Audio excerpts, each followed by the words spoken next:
Hello friends, ഇന്ന് നമുക്ക് മുതിര ചമ്മന്തിപ്പൊടി എങ്ങനെയാണ് ഉണ്ടാക്കുന്നതെന്ന് നോക്കാം.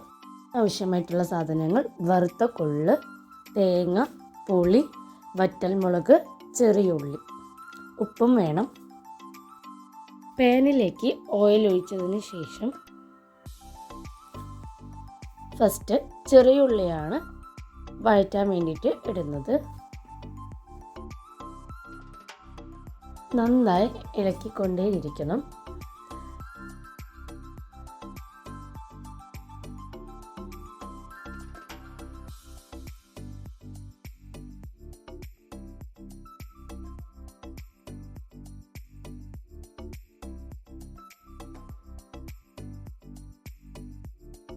ഉള്ളി വഴണ്ടി വരുമ്പോൾ അതിലേക്ക് എരിവിനാവശ്യമായിട്ടുള്ള വറ്റൽമുളക് ഇട്ട് കൊടുക്കുന്നുണ്ട്.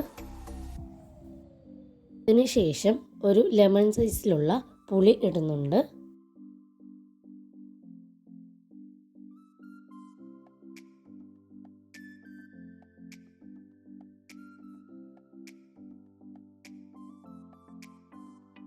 നന്നായി വഴറ്റിയതിന് ശേഷം കുറച്ചധികം തേങ്ങ ഇടുന്നുണ്ട്.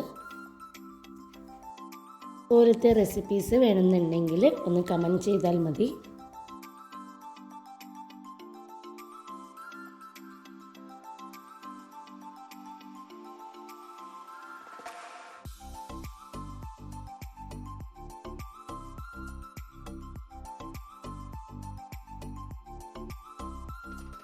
ഇനി ആവശ്യത്തിനുള്ള ഉപ്പും കൂടെ ഇട്ട് കൊടുക്കാം. കറിവേപ്പില വേണമെന്നുണ്ടെങ്കിൽ ഇടാം കേട്ടോ, ഞാനിവിടെ ഇടുന്നില്ല.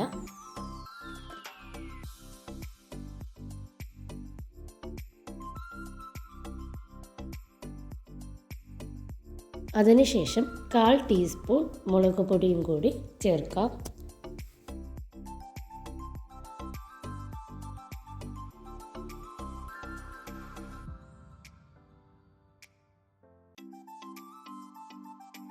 നന്നായി ഇളക്കിക്കൊണ്ടേയിരിക്കുക. മിക്സി ജാറിലേക്ക് നമ്മളുടെ വറുത്ത് വെച്ചിട്ടുള്ള കൊള്ളിട്ട് ഒന്ന് പൊടിച്ചെടുക്കുക. വെള്ളം ഒഴിക്കാൻ പാടില്ല. നേരത്തെ നമ്മൾ വഴറ്റി വെച്ചിട്ടുണ്ടായിരുന്നില്ലേ, അതെല്ലാം മിക്സിയിലിട്ട് ഒന്ന് അടിച്ചെടുക്കുക. വെള്ളം ഒഴിക്കാൻ പാടില്ല. നമ്മൾ നേരത്തെ മിക്സ് ചെയ്തിട്ടുണ്ടായിരുന്ന അതെല്ലാം നമ്മുടെ ജാറിലേക്ക് ഒരു പ്രാവശ്യം കൂടി കറക്കി ഒഴിക്കുക. അതിനുശേഷം കൊള്ളുപൊടി അതിലിട്ടതിന് ശേഷം ഒന്നും കൂടി മിക്സ് ചെയ്യുക. നമ്മളുടെ മുതിര ചമ്മന്തിപ്പൊടി റെഡിയായി. വീഡിയോസ് ഇഷ്ടമായാൽ ലൈക്ക് ചെയ്യാനും ഷെയർ ചെയ്യാനും കമൻറ്റ് ചെയ്യാനും സബ്സ്ക്രൈബ് ചെയ്യാനും മറക്കരുത്.